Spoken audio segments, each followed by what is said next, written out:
Hey guys, check this out. Today I've got for you the new MG4, all new, brand new and all electric. This is an exciting new car for MG. This heralds a new design direction and a completely new platform that is actually going to underpin quite a few of their cars going forward.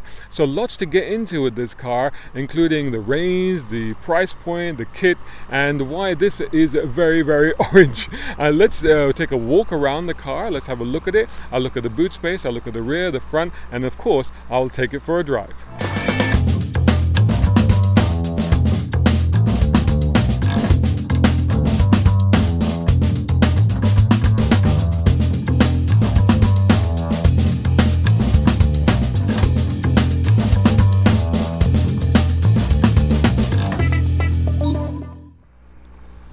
Now we're at Bicester Heritage for the UK media launch drive of this car. I can tell you straight away that these are going to start from just £25,995. So what are we talking about?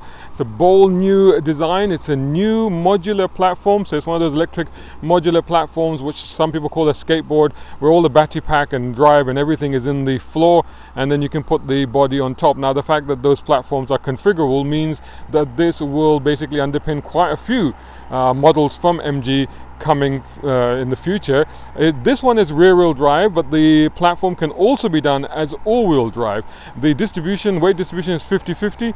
The standard battery is 51 kilowatt. That's the standard range. There's a long range which is 64 kilowatt. I'm going to get into the details of that in a minute. And the trim levels are SE, which comes as the regular and the long range version, and the trophy, which is this one, which is only comes in the volcano orange, or the volcano orange rather is only available in the trophy spec, and this only comes as a long range. Now basically the power output is 150 kilowatt, which is equivalent to about 201 brake horsepower, 250 newton meters. I'll give you more on that in a minute. Now they compare this to the Volkswagen ID3 in terms of dimensions and spec and what it can do, but those start from over £36,000. So already you can see that there is a huge value proposition to this car. Check out the twin aero rear spoiler. That's what they call it. This is the flowing two-tone roof and the rear light bar are all standard on the trophy. So 6 colors are available on the car. Like I said, this is a volcanic orange. I'll tell you more about the stuff on the inside. Lots of specs. So again, just giving you details on that. 51 kilowatt gives you 7.7 seconds 0 to 62 miles per hour acceleration time. Gives you an 80% charge in 39 minutes and a range of 218 miles. They come with 17-inch alloys. That's the 25,995. 64 kilowatt, that's the long range. That is fractionally slower to 62, it's 7.9 seconds, but 80% charge in 35 minutes, so it's slightly quicker, but the range is significant, 281 miles. That's 28,495 pounds. That gets active grille shutters here, which this one also gets, which basically improve the aerodynamic flow. The trophy, which is this one, has a 270 mile range. Sorry, it has the same spec as the long range as I've just described. The reason the range is slightly lower is because it's slightly heavier and there's a bit more drag on it. The headlights and the treatment at the front is slightly different. Plus, of course, it's got a lot more kit. The price is just over, it's £31,495. Right, let's take a look at the boot and the interior. You can open it from a button under here. It's not powered. Pretty reasonable sized boot actually when you look at it that way. And let me zoom out and I can show you under the floor. That's where the cables are and tire repair kit. There's a pocket on that side, 60/40 split folding seats. There's hooks and a light. Do like this arrangement at the back here. It's quite extraordinary. Just look how that pattern is in the rear window. That's extraordinary. But yeah, no, quite usable boot. Quite a high floor, so maybe not the deepest of boots, not massive capacity, but sort of on par for this sort of size of car. This is fantastic. There's the light bar. Look at this. That's amazing. You see the light patterns in there. That's brilliantly done. So this light bar is unique to the trophy spec, and that spoiler is just something else. Check it out. Wow, that looks really quite spectacular from the back. Let's see what the rear compartment is like. Right then, here we go. This is my first time sitting in the back of the new MG4. It's a bit dark in here because of the full roof that you've got, so I hope you can see me. But so seat space is a little bit tight. You can't see that at all. I wonder if I open the door and get some more light in there. I'll give you a little bit more of an indication there. From here you can see, so here from here you can see that's a little bit on the tight side, but again, high floor as you always get with electric cars, hence my knees are slightly higher. This seat is set for me. I'm 6'2" with long legs, so long legs, hence this situation. So it's not the most spacious. This is quite interesting. It's almost designed for your phones. That's very clever. That's actually a useful way of designing a rear pocket. And then you've got a big pocket there. What else have you got here? You have got USB charger down there. And you've got Isofix Chelsea anchor points. There's no center armrest on this, but it's very nicely kitted out. Good leather upholstery. We look at the door trim. There's a nice bit of texture there. Oh, it's plastic. It's plastic, as you can see. That felt like material, but actually it's plastic. But it's soft touch here. There's a speaker surround, but it's not bad at all. So there you go. It's a little bit dark. The ambience is a little bit dark, so it does have privacy windows on this spec. So just see if you're comfortable with that. Otherwise, it's okay. It's not too bad. I think that 4 regular size adults, maybe even 5, would be fine in this car. Let's see what the front is like.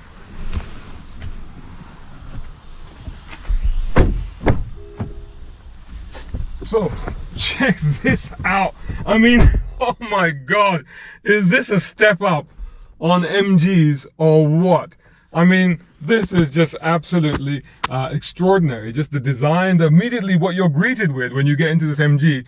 I don't think that you'll ever, as an MG owner, you'll never have experienced this. Maybe as an electric car owner, you might have. So let's give you some stats and some figures and a little bit more information. So they've gone for a minimalist approach, as you can see on this interior. That's the idea. We have a 7-inch instrument panel in front of us and a 10.25-inch instrument display there, which is a floating display. There's also a floating center console. So check this out. So this is floating. All you get on here is the gear selector, the parking brake, which is automatic anyway, and you get the wireless charger, which in this case has 2 cables sprouting out of it for the purposes of today, I think. I don't know if it's, actually the cables are actually connected underneath here. So there are USB charging points, power supplies down there. There are cup holders down there. And what else have we got in here? We've got a little bit of a tray there. That's quite handy. And a netted pocket there. That's good to just keep stuff in, isn't it? That's handy. And a deep bin. That's quite good. Look at this steering wheel. Lots of remotes and buttons. We'll try and find out what those do. I think I'm going to move the seat back just a tad.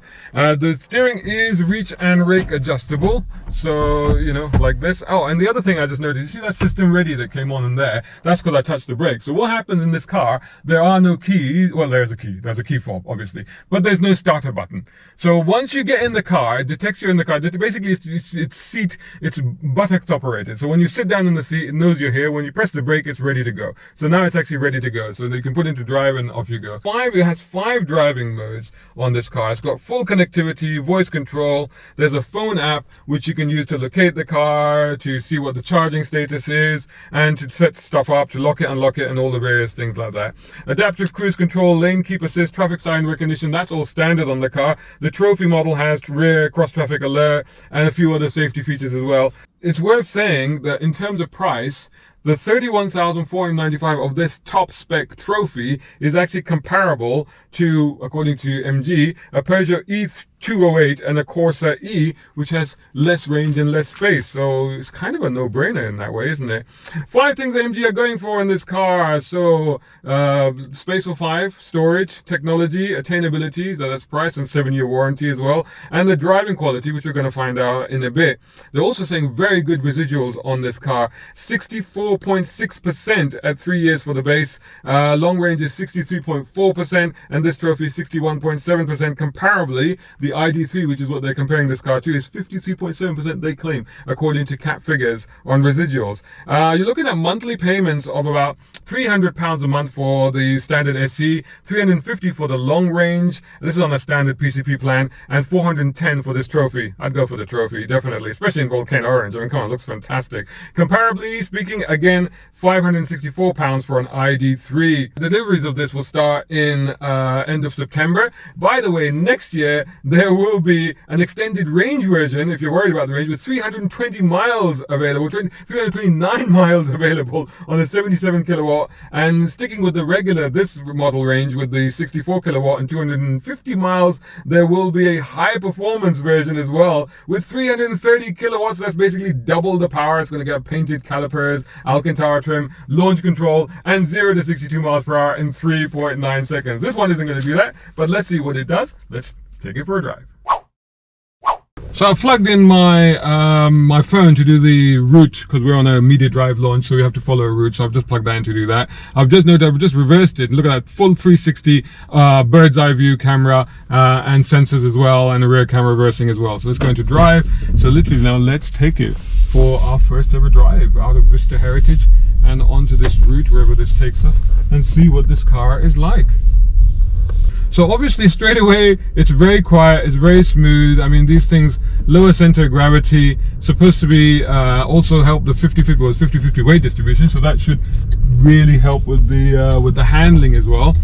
Earlier today there was a lot of rain, but it seems to have dried up now, so hopefully the rain will stay away. It will give us an opportunity to try out what this car is like, because one of those 5 elements that they're talking about with this car is the drive aspect. Something that maybe you know, modern EVs, people think that not a lot of focus is put into that, but actually manufacturers do have to do that, because it's quite important, because you know, you want to A, be able to drive it easily, which they are very easy to drive, but B, actually get some enjoyment out of it. There's a star button on here on the steering wheel. It's a normal mode at the moment. If I cycle through it, you got sports mode. Didn't detect any difference just in switching it over. You got custom mode, which I guess is configurable to how you want it. Then you've got snow mode, which we don't need right now, but there's a slight difference in the throttle response there, I noticed. Then you've got eco mode, and again I noticed the throttle response, well, not so much the throttle response, but the way the car just eased back a bit there. And then back to normal. Let's just leave it in normal for a bit, and then we'll try the other modes later on. Now, we have on the screen in front of me, it's giving me a trip meter, so it's telling me the miles I've done, the time that's elapsed. 2.8 miles per kilowatt hour, so that's the consumption, if you like. That's what that's telling me there. This is the way that electric cars, it's actually the way that you should judge. Everybody talks about the range on these things, but actually you should look at what they're actually doing, you know, per unit, which is effectively what that is. The steering is flat bottom, flat top, bottomed and flat topped as well, so that's quite interesting. It makes it feel very sporty, and it makes it sort of rectangular in shape, which kind of is, I suppose, is a historical throwback to the lineage of this vehicle, MG, you know, Austin, all of that, because they did have this kind of steering in way back in their cars, in the British iteration of these brands, you know, so to speak. 99% charge it's showing me, 267 mile range, I believe that's the range that it's showing me there, and that's pretty much the detail they get. I can see what the lights are on, I can see that sort of stuff. There's a diagram of the car and the range, so I guess that's lane keep assist. It's probably showing you the driver's aid systems there. It has quite a bit of one pedal mode in it already. Really on liftoff it really slows down, so you can feel that regen working. It's on 3, so I guess that's on the highest level of regen. I can see that on the bottom right. Now I don't know how that changes. There must be a way of changing it, of course, although I like one pedal, so to speak. So on 3, on mode 3, I'm guessing that's on maximum regen, hence maximum one pedal mode sort of thing. So I'm quite happy to leave it on that, but you can actually, it's giving you a percentage recovery, and so the number goes plus when you're using the power, as you lift off goes minus 15, etc, etc. So it's showing you the level of recharge or regen that you're getting by lifting off, by simply the act of lifting off. We are heading into the black stripes now, so I've got a car in front of me unfortunately, but I might go into sports mode anyway, and see how that will affect the range. We're up to 3.2 miles per kilowatt now on that thing. Visibility all around is pretty good. It's got a very steeply raked windscreen. That's quite interesting. There's a little windows just ahead of the main window next to the mirrors that actually aid the visibility a little bit. You can't really see the front of the car. The bonnet slopes right down, so it really does, disappear out of your view because it has that very streamlined front end to it. So that might, some might think it's an issue, but so far not really a concern. It's quite easy to place. I mean, it doesn't feel like a big car actually, to be honest with you. It feels quite reasonably compact, even though we know that it's reasonably spacious. But yeah, it's quite fine for these roads as well. For these narrow little roads, not really an issue so far. The rear visibility out the window is a little bit tight because you've got those big headrests, and the window itself is quite narrow. So I guess that may be one issue. But then again, when you're parking and stuff, it's not a problem because you've got the full 360 camera and the reversing camera as well. So it's not really an issue. But just like here, I mean, you've got the mirrors on the side. So again, not too much of a problem. So we have a chance now to try the acceleration once I cross these. So let's give it full. Whoa! All right. Okay, it's a bit slippery today as well. So rear wheel drive, and it really moved. The front of it lifted a little bit. The rear kind of dug in. There's a slight bit of movement as well because the road is slippery because we had a bit of rain. But it was very stable, and it did move. It was enough acceleration for me to go, hey! So that's quite cool. So far so good. Now we're cruising at a fair bit of speed. The ride is actually very good on this. It's very well damped. A lot with electric cars, you find there's a rigidity in the platform that can lead to a little bit of harshness, but they've dialed a lot of that out. I mean, of course, as we're learning more and more about how they develop these electric cars, they're understanding how to create the dynamics of it. But the ride is quite good. It's a little bit, okay, so on the longer bumps, if you like, you start to feel that, and the undulations, you start to feel that a little bit, and you start to just actually feel that rebound in your body, in your neck and stuff like that. But on normal surfaces, it's actually very subdued, it's very calm. You can see a little bit of movement, so yeah, so there is that element of stiffness is still there, but it's covered over very nicely, certainly at slower speeds and at normal roads. It's just when you encounter a longer bump or undulation that you get that issue. Steering is fairly accurate. There's no play in it or anything like that. It feels fairly tight as well. It's weighted. I don't know if it's weighted up. It feels like it has weighted up, so that's quite good because I do like a little bit of heft to the steering. But let's see what the brakes are like. Lifting off didn't do too much there. So in sports mode, I guess it dials back the regen, although it's still showing 3 on my instrument panel there. But a little slightest hint of, you can just change, which way are we going? This way. You can just change the attitude of the car a little bit with the throttle, so that's fairly potentially entertaining.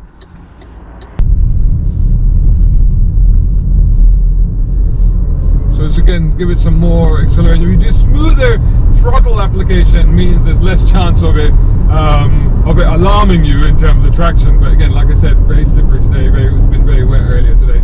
But cruises nicely at speed, gets up to speed easily. Are we losing much in the range? We dropped from 3.2 to 2.8 miles per kilowatt, so just slightly now that we've started to use the performance, but actually very linear, very solid performance actually, quite strong. Imagine what the high performance version of this is going to be like, what twice this horsepower, but this is already plenty quick enough. I mean, they took about 7.7 seconds or whatever, or 7.9 seconds I think for this one, but wow, I mean the mid-range acceleration, and that's where you really want in the real world, right? It's the ability to overtake is actually really good on this. Very quiet, very refined in that sense. I mean, I am being moved around, but very quiet, very refined, very little wind noise, hardly any road roar at all. No sound coming from outside, no sound coming from inside. The quality on this thing, I have to say, I'm really impressed with. I mean, they've really taken it up a notch. Even, I mean, okay, there is a bit of plastic stuff here. The dash is actually soft touch. Yeah, that's soft touch right there, and that's plasticky, but it's good plastic, it's quality plastic, and it's a quality interior, and the way they've laid it out, the way they've done it, it's a really nice place to be now. And it almost feels sporty with this rake on the steering and on the A-pillar. You do feel a little bit like you're in something that's quite sporty, so that's a benefit, I would say. But really good actually so far. It's hard to really fault it. No, of course, no feel from the steering. You wouldn't expect that anyway with these cars. but steering is fairly accurate and responsive. So we are, it's raining, as you can see it is raining again. And one of the things I'm finding is this thing does like to break traction at the rear, which to me is fun. I'm actually really enjoying this because it adds a little bit of a spice to the handling of this thing, which so far has been fairly accurate. The turn-in is pretty eager and responsive, and again that's down to that weight distribution. It does quite well, but you know, the deployment of power you just have to be a little bit tentative with, because you know you will do it. Now, having said that, I mean, look, I can accelerate really hard in a straight line. It tracks solid and straight, doesn't break traction there, and you know that mid-range punch is very, very impressive, even more so than the initial punch. The initial punch is quite good to break the traction. So far I figured out some of the controls here, and yes, it's on full regen. You can configure that through that screen. The screen's it's very easy to use once you figure it out. I'm using the Apple CarPlay because I'm using the Google Maps for navigation. But once I hit the home screen, I go into the home screen. It's got a very nice layout, very easy to do. You just slide it across to the other side, and you can go into the different menus and what have you, and there you can do the setups and everything like that. I have been listening to the stereo, so I've turned on stereo, I've put my music on, there's presets for the tones, for the bass and everything like that, so I left it on pop, which seems to work quite well. Turn the volume up, it's very crisp, it's really nice, don't know what that was. Very crisp, very nice, works really well. To be honest, it's quite enjoyable. I quite like the stereo, it's very good. You know, the more I'm driving this car, the more I'm thinking that actually, you know, currently in the electric car market, and I think the stereo's come on, and I've just come off, you know, 4 days at the British Motor Show, where I was talking to a lot of people. I was actually managing the tech theatre stage in the EV hall. I was speaking to a lot of people that were looking at EVs, and one of the concerns, aside from obviously where am I going to charge it and what's the range, is how expensive they are. And yeah, most of the EVs in that hall, you're looking around and you were like, yeah, they mostly range between 40 to 50,000 pounds, which is a lot of money for a car, especially the way things are going currently. MG have been going great guns in this market. In fact, they're sitting on 20,000 orders that they can't fulfill because they just don't have the cars. But their growth has shot up. I think it's like 75% or something. They've been doing really well, and I can see this car doing really well, because all of a sudden you've got something that's really well equipped, really spacious, really actually quite nice to drive, and feels like a modern futuristic EV, but is in the price range of 26 to 33,000 pounds. All of a sudden it's in that sweet spot where you're like, okay, yeah, that's not so bad. I mean, that's the price of what you would normally pay for a car like this. You know, an equivalent car, you know, like I said, this car, you're looking at a smaller super mini type car for the same money. I would say this is more, ID3 is more sort of electric golf-ish type car. This is that sort of segment.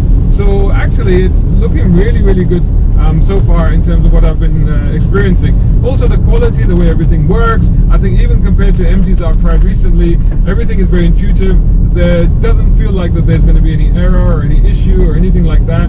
It all feels really solid, and I have to say I'm actually really enjoying this car. I'm really enjoying the drive, and I'm really enjoying the value proposition that it offers, as well as the comfort and everything. So far I'm actually quite comfortable in this car as well, despite my long legs and weird gangly frame. Sitting here in the front hasn't been an issue at all. So overall then, what do I say? I say a big thumbs up. I think MG have really cracked it with this car, and I think that they're going to have, I mean, they already have just over 2,000 of these cars either here already or en route by the end of this year. So they do have supply of this car, but I believe 800 of those are already spoken for, delivery starting by the end of next month, which is September. So, but it's, you know, you got to put this on. If you're looking at EV, you're thinking again, you're making that switch to EV, put this on your shopping list. Go check it out, have a look, try to get a test drive. I think it's really good. Let me know what you think of the car in the comments below, and I'll see you all in the next video. A big shout out and thanks to Jay Williams over at Air Technic, who are top tier sponsors of Brown Car Guy. Check them out at Air Technic Co UK for exhausts, brakes, suspension and body kits. Plus our other major sponsor, Nayagen Solutions. Much appreciation also to tier 4 sponsors, Muhammad Ali Humaid, Tom Conway Gordon and Reza Adil. And of course all these other guys who supporting on Patreon. Brown Car Guy is eternally grateful. Hey, think about joining them over at patreon.com Brown Car Guy. If you can't, don't worry. Just make sure you're subscribing to the YouTube channel and website. Plus follow on social media by searching for Brown Car Guy.